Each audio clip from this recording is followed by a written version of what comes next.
कुछ शहरों से आई बाढ़ की भयानक तस्वीरें भी आपको दिखाते हैं। बात सबसे पहले राजस्थान के धौलपुर की, जहां एक गाड़ी पार्वती नदी के पानी में बह गई। यह हादसा उस समय हुआ जब गाड़ी के ड्राइवर और वहां मौजूद दूसरे लोगों की लापरवाही देखने को मिली। उनके ओवर कॉन्फिडेंस की वजह से 4 लोग नदी में डूबने लगे। इन लोगों ने पानी से खुद को बचाने की काफी कोशिश की, लेकिन अंत में इनके हिस्से हार ही आई।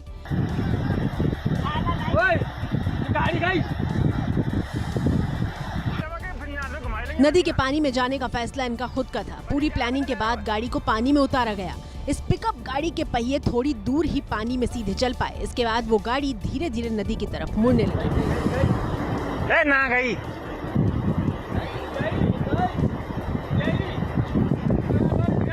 अब जब गाड़ी पानी के अंदर समा ही चुकी थी तो उसे भेजने वालों के पास इधर उधर भागने के अलावा कोई विकल्प नहीं बचा था। नदी में गिरने के बाद उस गाड़ी का कंट्रोल ड्राइवर से हटकर पानी के पास जा चुका था। पानी की दिशा में बह रही गाड़ी के पीछे खड़े 2 लोग तो बचा लिए गए, लेकिन गाड़ी के अंदर बैठे हुए ड्राइवर और हेल्पर का अब तक कोई सुराग नहीं मिला। डूबती हुई गाड़ी के पीछे खड़े ये दोनों लोग कुछ समझ पाते इससे पहले ही पानी ने इन्हें निगल लिया। हालांकि कुछ देर तक मौत का सामना करने के बाद ये बाहर निकल आए। तेज बहाव से लड़कर इन्होंने अपनी जिंदगी जीत ली, लेकिन गाड़ी के अगले हिस्से में बैठे ड्राइवर और उसके हेल्पर का क्या हुआ कोई नहीं जानता। गाड़ी औंधे मुंह डूबी थी, जिस वजह से केबिन पहले ही पानी के अंदर जा चुका था। नदी का तेज बहाव गाड़ी को धीरे धीरे आगे ले जा रहा था। डूबने से पहले तिनके की तरह बह रही गाड़ी के अगले हिस्से में बैठे उन दोनों लोगों का पता लगाने के लिए एसडीआरएफ की टीम को बुलाया गया है। पहाड़ी राज्यों से आज भी कुदरत के प्रकोप की कई तस्वीरें सामने आई। लाहौल स्पीति में बादल फटने के बाद नाले में बाढ़ आ गई। हिमाचल में कई जगहों पर भूस्खलन हुआ, जिसकी वजह से हाईवे भी बंद हो गए। लाइट ऑफ है 2-4 दिन।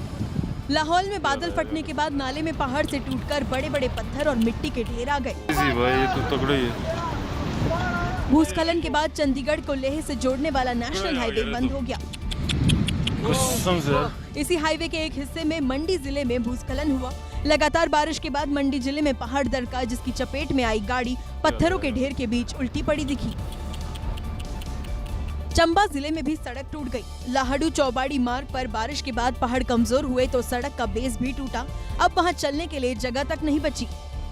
इसी चंबा में एक नाला अपने तय रास्ते को छोड़कर सड़क पर बहने लगा, जिसकी वजह से कई गाड़ियां पानी में फंसी रही। अब ना तो सड़क है और ना यहां से निकलने का कोई और रास्ता। राजस्थान के जोधपुर में एक महिला ने कांस्टेबल पर छेड़खानी का आरोप लगाया और फिर जमकर हंगामा किया।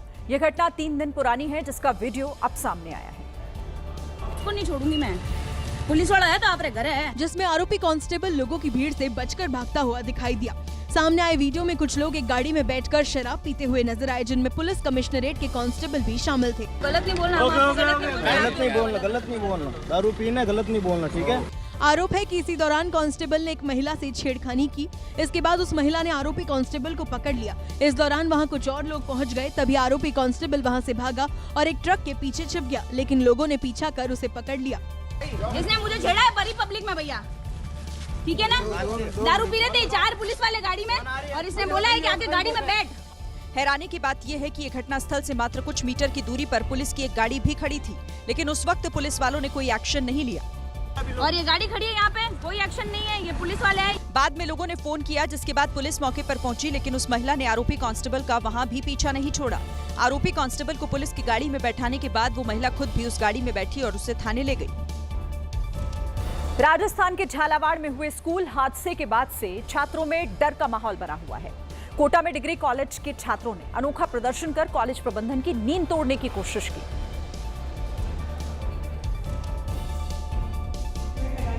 गवर्नमेंट डिग्री कॉलेज की ये बिल्डिंग इतनी जर्जर हो चुकी है कि कभी भी गिर सकती है। छत का प्लास्टर जगह जगह से उखड़ गया है। ऊपर लटके पंखे इन्हीं प्लास्टरों की बुनियाद पर टिके हैं, जो मौत का कारण बन सकते हैं। लिहाजा छात्रों ने कॉलेज में हेलमेट पहनकर आना शुरू कर दिया, ताकि छत का कोई हिस्सा गिरा तो चोट न लगे। कुछ एक छात्र तो क्लासरूम के अंदर छाता लेकर बैठे हुए हैं। छात्रों का हेलमेट पहनकर कॉलेज आने का वीडियो सोशल मीडिया पर खूब वायरल है। हालांकि कॉलेज प्रशासन बजट न होने की बात कहकर पल्ला झाड़ रहा है। बिहार के हाजीपुर में लुटेरों ने एक एटीएम को काटकर 12 लाख रुपए लूट लिए। खास बात यह है कि लुटेरे लग्जरी गाड़ी में सवार होकर आए थे और कुछ ही देर में एटीएम लूटकर वहां से फरार हो गए। लुटेरों की ये करतूत सीसीटीवी में कैद हो गई। एक लग्जरी गाड़ी एटीएम के बाहर आकर रुकी। उसमें एक आरोपी बाहर निकला और एटीएम के शटर को तोड़ दिया। शटर तोड़ने के बाद टोपी पहने और मास्क लगाए ये आरोपी अंदर दाखिल हुआ और सबसे पहले एटीएम में लगे कैमरे पर ब्लैक स्प्रे कर दिया। इसके बाद उसने सीसीटीवी कैमरे पर भी स्प्रे कर दिया ताकि उसकी ये करतूत रिकॉर्ड ना हो सके। इसके बाद आरोपी ने गैस कटर से एटीएम को काटा और 12 लाख रुपए लेकर अपने साथी के साथ फरार हो गया। महाराष्ट्र के मालेगांव ब्लास्ट केस में फैसला आने के दूसरे दिन पूर्व एटीएस अधिकारी महबूब मुजावर ने बड़ा खुलासा किया है। एबीपी न्यूज से खास बातचीत में मालेगांव ब्लास्ट के वक्त मामले की जांच कर रहे एटीएस अधिकारी महबूब मुजावर ने यह दावा किया कि उन्हें मोहन भागवत को अरेस्ट करने के ऑर्डर मिले थे। भगवा आतंक को स्थापित करने के लिए आदेश दिए गए थे। आदेश न मानने पर पूर्व अधिकारी के खिलाफ फर्जी केस किए गए। पूर्व अधिकारी ने बताया कि इन दावों के समर्थन में उनके पास सबूत हैं। मोहन भागवत उस समय सरसंघ कार्यवाह थे। एटीएस के अधिकारी का दावा है कि उन पर दबाव बनाया गया था। बहुत बड़ी साजिश थी। अभी इतने बड़े मोहन भागवत जैसे आदमी को मेरे को लाने को कहा गया। मेरे को कॉमन सेंस है ना। पूर्व एटीएस अधिकारी ने यह भी दावा किया कि आदेश नहीं मानने पर अधिकारी नाराज हो गए थे। मोहन भागवत जी को भी लाने का तपास था, मैंने वो काम नहीं किया, इस वजह से मेरे पे झूठे केसेस हो गए। जांच अधिकारी परमवीर सिंह ने भागवत को अरेस्ट करने को कहा था। परमवीर सिंह साहब और उसके ऊपर के हायर अथॉरिटी थे, इनका आदेश था मेरे को, मैंने नहीं किया वो काम। दावे में ये भी कहा कि मोहन भागवत को गिरफ्तार करने के लिए एटीएस की पूरी टीम दी गई थी। ये हमारा एटीएस का अधिकारी नहीं है, मेरा अधिकारी ने मेरे डेपुटेशन पे लिया था, मेरे को स्टाफ दिया था, वारंट दिया था, उसके अलावा सीक्रेट फंड में से पैसा दिया गया था, जाओ लाओ बोल के। पूर्व एटीएस अधिकारी के दावे के बाद विपक्ष के नेताओं ने सत्ता पक्ष पर नैरेटिव सेट करने का आरोप लगाया है। वहीं बीजेपी आक्रामक हो गई है और कांग्रेस की घेराबंदी शुरू कर दी है। बीजेपी ने कांग्रेस के साथ साथ गांधी परिवार पर हमला किया। संघ के उच्चस्थ स्थान पर, उच्च पदवी पर जो लोग आसीन हैं, किस प्रकार से उनको अपमानित किया जाए, उनको गिरफ्तार किया जाए, उनसे बदला लिया जाए, इस प्रकार के विंडिक्टिव एटीट्यूड के साथ उस समय की कांग्रेस पार्टी काम कर रही थी और यह सब कुछ गांधी परिवार के कहने पर हो रहा था। एटीएस के पूर्व अधिकारी के दावे पर एनसीपी ने कहा, वो नैरेटिव सेट कर रहे हैं तो आज आप भी नैरेटिव सेट कर रहे हैं। ये नैरेटिव सेट होना बंद होना चाहिए। इस दावे पर कांग्रेस नेता तारिक अनवर ने सरकार को घेरा। सवाल ये है कि जब सरकार की नियत हो कि लोगों को बचाना है तो सरकार तो सब कुछ करा सकती है।